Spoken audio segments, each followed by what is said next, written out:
Cerramos entonces el boletín de noticias y partimos al matinal. Lucho Jara, ¿estás ahí? Te vamos a volar la raja. Estamos acá. Pedro Lemebel fue seguramente el único escritor chileno que se maquillaba y usaba zapatos de taco alto, al menos en público.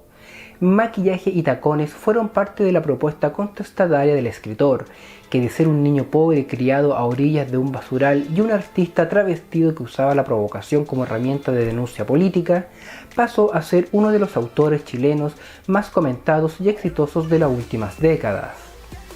Pedro Mardones Lemebel nació en 1952 a orillas del Zanjón de la Guada, literalmente a las orillas, y de hecho pasó ahí buena parte de su infancia hasta que su familia se pudo mudar a unas viviendas sociales en la comuna de La Cisterna.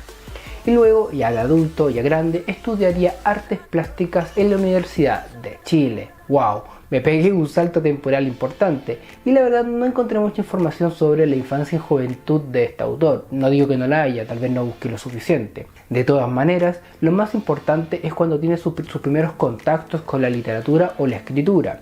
Y esto sucede en la década de los 80 cuando tenía 26 años. En ese entonces él comienza a asistir y a frecuentar diversos talleres de literatura o de escritura, en los cuales comenzaría a escribir cuentos breves con los que también participaría en diversos concursos. Por ejemplo, en el concurso organizado por la Caja de Compensación Javiera Carrera, donde incluso llegó a ganar el primer premio por su cuento denominado Porque el tiempo está cerca, publicado en una antología de 1983. Lo curioso de este premio y de esta antología que les acabo de mencionar es que en algún momento personas fueron a sacarle fotografía a Pedro Lemebel para ponerla en el libro, digamos, donde aparecerían todos los cuentos que habían ganado algún tipo de premio.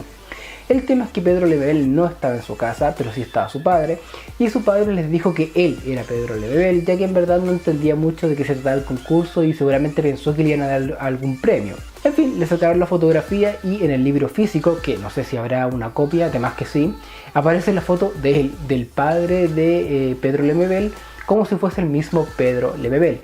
Pero lo verdaderamente anecdótico de esta historia es que el cuento versa sobre la homosexualidad y el padre nunca se enteró. Un dato curioso para que se rían un rato. A todo esto, Lemebel, como ya se habrán dado cuenta, era su segundo apellido, y si bien en sus primeras intervenciones, por así decirlo, él aparecía como Pedro Mardones Lemebel, en cierto punto él invirtió los apellidos, o mejor dicho, se quedó solamente con el apellido de la madre, Lemebel. Porque él dice que es una manera de hacerle un homenaje a su madre, a la figura materna, y es una especie de reconciliación con el lado femenino de su familia, dicho así en sus propias palabras. Y para que estamos con cosas, Lemebel suena mucho más afrancesado y le da un toque, pero bueno, eso ya es una conjetura mía. En cuanto a su vida profesional, Pedro Lemebel, después de haber egresado de artes plásticas, trabajó en muchos colegios como profesor, trabajo que dicho sea de paso no le apasionaba mucho. Sin embargo, también duraba muy poco en dichos puestos. ¿Por qué? Bueno, porque el Pedro Lemebel nunca ocultó o nunca se esforzó por ocultar su homosexualidad, lo que muy probablemente le trajo problemas con algún compañero o con la dirección o con los padres o en el ambiente laboral en general. Ya que si hoy en día de repente hay problemas con personas homosexuales, imagínense en esos tiempos, imagínense en dictadura.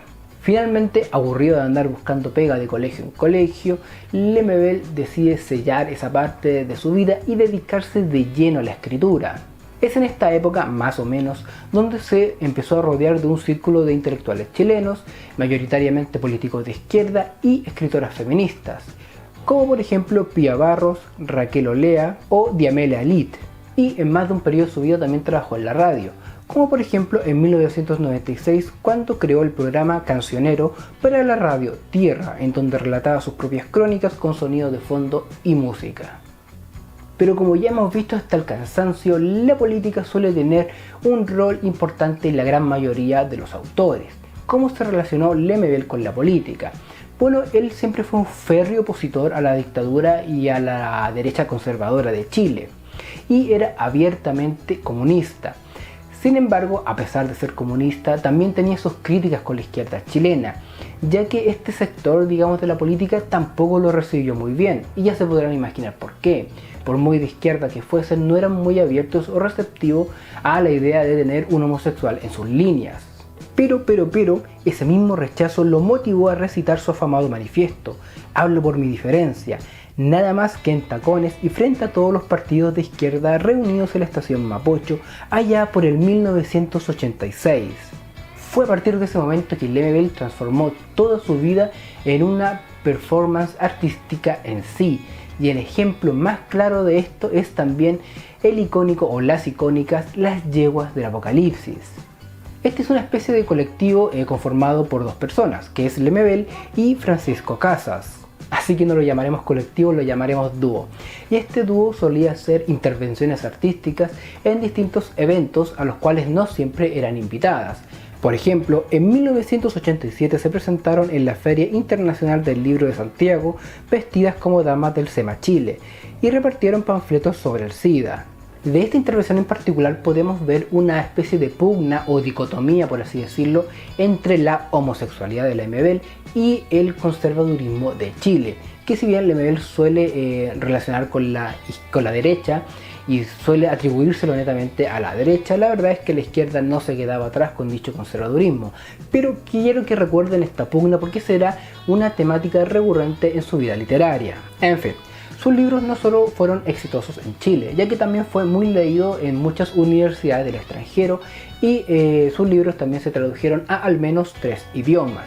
Y todo esto en parte, digamos, aparte de su talento natural, también se debe a la ayuda de Roberto Bolaño, escritor que le tuvo mucha fe y gracias a él se hizo su primera publicación fuera del país, que fue en Argentina.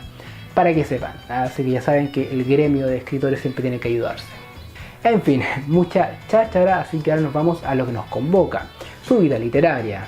La mayor parte de su vida literaria son crónicas, ya que relataba la cotidianidad chilena, siendo la primera de ellas La esquina es mi corazón, crónica urbana de 1995, la que reúne una serie de crónicas relacionadas con la desigualdad, la pobreza, las restricciones en época de dictadura y por supuesto la homosexualidad.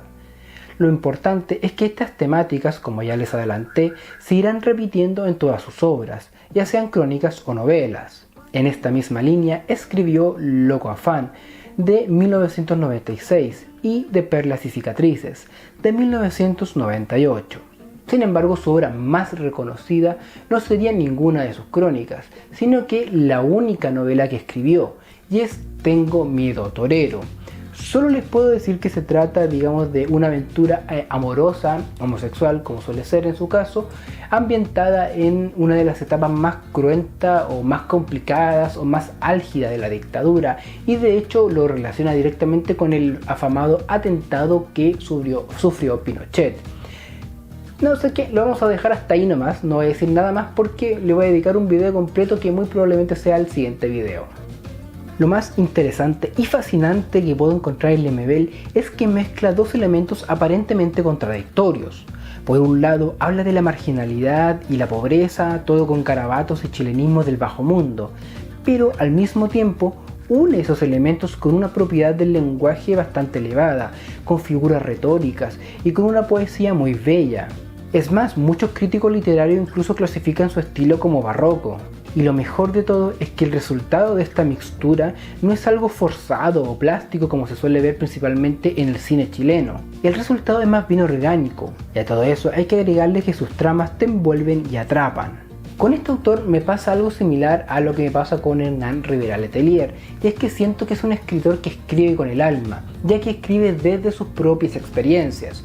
Evidentemente el 90% de lo que escribe es ficción, pero es una ficción basándose en su experiencia personal, en lo que él sentía, y lo más importante que en cada uno de sus relatos plasma su esencia, y eso se nota cuando un escritor escribe con el corazón. Luego de su exitosa novela, siguió escribiendo crónicas como Hábleme de amores de 2015 o Poco hombre de 2013. Pero, sin duda, otro de sus grandes aciertos fue una crónica publicada de forma póstuma, es decir, después de que murió. Esta es Mi amiga Gladys de 2016, ya que era íntima amiga de Gladys Marín.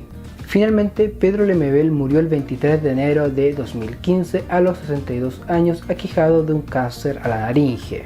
Otro dato anecdótico es que en una de las últimas entrevistas que le hicieron antes de fallecer, Lemebel, con su humor negro y sarcástico, dijo: tantos años escapándome del SIDA y me viene a agarrar el cáncer. Un genio hasta el final. En fin, normalmente en esta parte del video les daría una conclusión, pero me la voy a reservar para el siguiente, ya que en esa hablaré de Tengo miedo torero, como ya dije, una de sus obras más afamadas y con la que más se le reconoce. Así que por esta ocasión lo dejamos hasta acá. Pero no olviden lo de siempre. Recuerden que Leyendas es un proyecto que espera saltar lo antes posible de las redes sociales a una revista literaria digital, es decir, una página web, en donde haré esto mismo, comentar los grandes clásicos, los autores que ya todos conocemos, pero con la misión primordial de comentar obras entregadas por ustedes, los seguidores, los suscriptores. Una manera de dar a conocer a aquellas personas que están recién empezando en este mundillo de la literatura, que quieran enviar o dar a conocer sus cuentos, sus crónicas, sus novelas incluso, y yo las puedo ir comentando, dando mi opinión y así también dándole publicidad, ya que sabemos que es lo más difícil cuando uno empieza a escribir, es hacerse conocido y hacer que tu obra llegue a otras partes, a otros ojos. Y si quieren apoyar en este noble proyecto, pueden hacer suscribiéndose en todas mis redes sociales, dándole like a este video y dándole a la campanita para que les avise cuando suba un video en el futuro. Y si ya le tienen pero demasiada fe, pueden suscribirse a mi Patreon, donde estaré subiendo material exclusivo para los mecenas, cuando haya, todavía no hay, o pueden hacer un aporte único por Flow. Y otra manera que pueden ayudarme en todas las redes sociales es comentando este video, mis publicaciones en Instagram y mis videos en TikTok. Creo que eso es lo que más sirve para viralizar tu contenido. Así que ya saben, es una misión bastante simple. Eso ha sido todo por esta ocasión y nos vemos la próxima.